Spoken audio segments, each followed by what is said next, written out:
This is just a quick response to a video Mike Parr made this morning regarding his experience on the King Jordan radio show when he called in. Here's my response. This is Mike from Facebook.com/WadeRoxon supporters. I'm the admin for our Facebook page in support of Wade Roxon, James Chuck, and the other accusers of Michael Jackson. Tonight I'm doing a video, sort of a little bit of a short video. I had a chance to call Blog Talk Radio, the King Jordan show, and they were doing I believe it was a sort of anniversary of Michael Jackson's death show where they had different guests on. And first of all, let me tell you about my impression of the show. You know, I'm really actually broken up that you didn't mention me. You know, I was on the show in the beginning. Were you listening? Because I think you would have enjoyed it. It's fun. The video is on my page. Go check it out, Mike. You know, a lot of what I heard is sort of rehashing of what I hear all the time. I said it before and I'll say it again. Why would the fans ever say anything new? Facts don't change. I know that in the hater world, facts change because once you get discredited, you need to create a new fact and blah blah. But in reality, a fact is something that's true. It doesn't change. It doesn't go, you know, this truth and that truth and this truth. It's one truth. It's a fact, you know. This is not a hater thing where we try to manipulate things by changing stories. It's not like Wade where it's his truth and it's the truth or whatever. No, it's just truth. There's no need to change it. So stop being so butthurt that everything is rehashed. We're not going to say something different if we have one truth. And some of what I heard was actually somewhat surprising. I heard a lot of what I call misinformation being put out there. The old just because it's misinformation to you doesn't mean it's actually misinformation. Old story of the insurance companies paying off the claim from Michael Jackson was bolstered again on the show, which I think even Tom Mesereau, in the last time he was on King Jordan, disagreed with. If what you just said is true, now I didn't listen to Tom Mesereau's previous time on there, and I'll admit I didn't listen to it. However, if what you just said is in fact true, you could either quote Tom Mesereau saying that, B, you would have, I'm sure if that's true, you would have mentioned it in one of your own previous videos. I mean, that's a pretty big point you could make, even if you're right, it doesn't actually prove anything directly. It's just, you know, maybe a mistake on Mrs. Hughes' part, regardless. And on top of that, so yeah, prove that Mesereau said it. If not, it doesn't really matter because it's not a very valid point. And also, I'm surprised that in Mesereau's previous shows you didn't call in. Why'd you call in on this one? Did you call in because it was a 5th anniversary special and you wanted to piss everybody off? I mean, Mesereau's been on before. Why didn't you call in the past? Also, you know, the sort of Michael Jackson fans calling up, and what I thought was rather interesting, I think a lot of times when they're calling up, it sounded almost like they wanted to be reassured. A lot of the calls were about the Wade Roxon and James Safechuck allegations, and a lot of the calls, you just listen to the callers, it was almost like, well, you know, Mr. Mesereau, you think, right, that, you know, what's going on with Wade Roxon and James Safechuck, it doesn't make sense, right? That sort of, you know, I need sort of validation of my beliefs. What gave you that impression? I didn't get that at all. I just got a couple of fans asking questions. I mean, not even that many fans called in. Mesereau got most of the questions, but I didn't see that the fans were like that at all. And even if they were, you know what? I support that.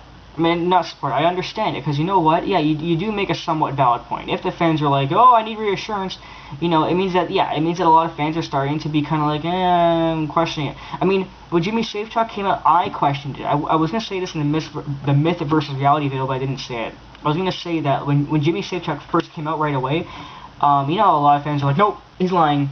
I'm not like that. As you guys know, I don't ever immediately call an accuser a liar, even though they are lying.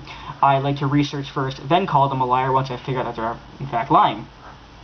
But in my video, I was going to say that I felt a little bit uneasy, not because of it being Jimmy Safechuck or anything, but because of it being the 5th one. Now, granted, the numbers don't really mean anything to me because all it proves is that there's more people out for money.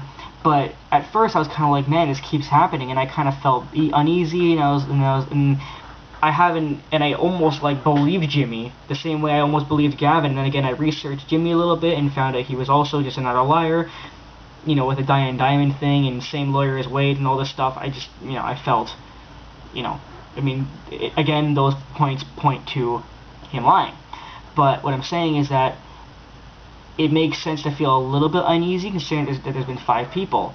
But like I said in the myth versus, but like I did say in the video, haters like you think that the more accusers they are, the more true it seems, when in reality the more accusers there are, the more untrue it seems, because since the first 3 have already been discredited, it makes sense to just assume that the rest will also be in it for the same reason. So, in some cases the more there is, the more it seems true. But with Michael, in this case, it actually seems less true, simply because it was already discredited in the past. So anything in the future is already instantly discredited before you even get to it. Anyway, the point is that if they're feeling uneasy, I understand it personally, but I still didn't get that impression when I heard the callers. But again, that's just me. One thing I've never needed is validation. Why would you? My beliefs. I believe Wade Robson. I believe James Safechuck. I believe Kavanaugh. Without reason. I've made many videos against Wade, and I've pointed out many mistakes in Wade's story, and you didn't focus on a single one. You get mad at me like I should focus on your damn points, but have you focused or applied to any of mine? No, not one. I believe Jordan Chandler, and I believe Jason Francia. Even though Jason Francia's mother, Blanca, was already discredited severely on the stand by changing her story up to 5 times, seeming like she had endless amnesia. Like, it's just so stupid. Being a survivor of abuse, I believe, I understand, I get where they're coming from. From the dark depths of your backside? As you can see in this video, I'm trying to avoid swearing. But, what I thought was also rather interesting, I tried to call. I knew it was going to be on, and I said, let me try. You found out through my page? Try to call and see what happens. What happened was rather shocking, and it was rather shocking to me because doing the Facebook page, the support page, I continually tell people it's a support page, it's not meant for debate, and I can't tell you how many, and I even dealt with it tonight. People come on and that's what they want to use it for. They want to debate, they want to put out their, Michael Jackson, sort of pro Michael Jackson theories and etc. And when I really sort of either ban them or say, okay, enough's enough, this is not the forum for that, I get nothing but criticism. Exactly, because you're a hypocrite. You constantly tell us not to debate on your page. Your page is not a debate page, it is a support page for Wade, right? Your words, and you say it all the time. But yet then you come on our side and pretty much demand that we listen to you, and all of a sudden, you're ready and open to debate on our grounds. So basically, we're not allowed to debate on your page because you run the rules, but when you come on our page, which we run the rules for, you get mad and call us the hypocrites. Sorry, Mike, you may want to look up the definition of the word hypocrite, because you are the hypocrite. Oh, you don't want to hear the other side, or you don't want to. You don't. You said it yourself, you don't want to hear the other side. But yet you come on our page demanding for us to listen to your side. It's unfair. Actually, have a dialogue, you just want to jump to conclusions. Which you always do. But yet when I call, someone who I believe is probably the king of all Michael Jackson fans, no pun intended. Because his name is Jordan King? What? Anyway, he's not the king of Michael Jackson fans, he's just a radio host. He's a cool guy. And he's had a lot of famous people on his show. But I mean, he's not like a huge fan or advocate. He doesn't even know that much about the accusers. If you listen to the radio show, you'd see he mostly asked us the questions. Now, yes, he's the host, so he asked the questions, but you can kind of tell his knowledge isn't doesn't have all the knowledge in the world. He's a radio host who interviews people who knew Michael Jackson. But he's not like a huge advocate and knows about the cases and defends Michael like me or something like that. Before I can even go any further, I say, hey, look, I believe in the allegation, I believe in the accusers, Wade Robson and James Safechuck. I get basically hung up on. I'll agree with you there. Yes, Jordan King should not have hung up on you. Tom Mesereau said afterwards that he would have debated you, so Tom had no problem with you. And I even told Jordan on Facebook afterwards that he shouldn't have hung up on you. And here's the interesting part. despite the fact that Jordan should not have hung up on you, and I think he even agreed with me afterwards that he shouldn't have done that, he did have a reason for doing it. And his reason, as you think, is not because, oh, he doesn't want to listen to you. It's because the show was a 5th anniversary special of Michael Jackson's death. We wanted it to be all pro-Michael because it was a death anniversary broadcast. We didn't need negativity. If you would have called on a regular day, I'm pretty sure he would have answered the phone. Okay? And I even told Jordan, I said, listen, the next time you do this and have Tom on, if Mike calls back, please answer the phone. So Mike, if you're watching this video, you're more than welcome to call back the next time he has Tom Mesereau on, and I will literally tell Jordan that myself. But as far as him hanging up on you this time, I didn't agree with it. I don't think he should have done that. Almost every other fan disagreed with Jordan doing that, and we told him that, and he, understood.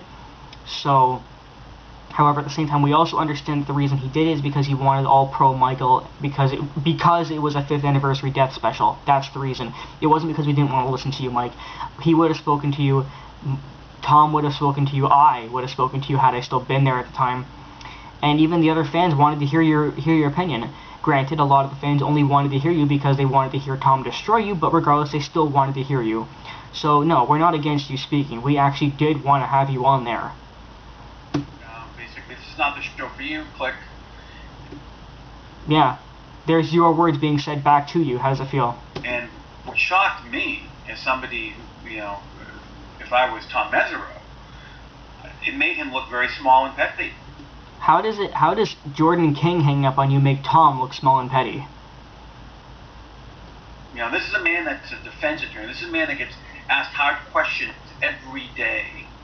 I think he could probably have handled a criticism or a point made by me without any... He could have, and what makes you... And the way you're speaking makes it seem as if you don't think Tom could have handled it. Of course he could have handled it. He could have had you running away with your tail between your legs within 5 minutes. And that's what upsets me the most, because I know that Tom would have ruined you within just a matter of seconds. Way faster than I could have. Problems whatsoever. And to have somebody who, is a sort of, who's running a show where he's actually hosting this, and then just cutting me off, it shows the sort of hypocrisy of it all. The sort of, well, I'm going to criticize you because you're not allowing me to speak my mind on your support page. You're pointing fingers. It shows hypocrisy on a general level, but then it also shows your hypocrisy on a general level, as stated before.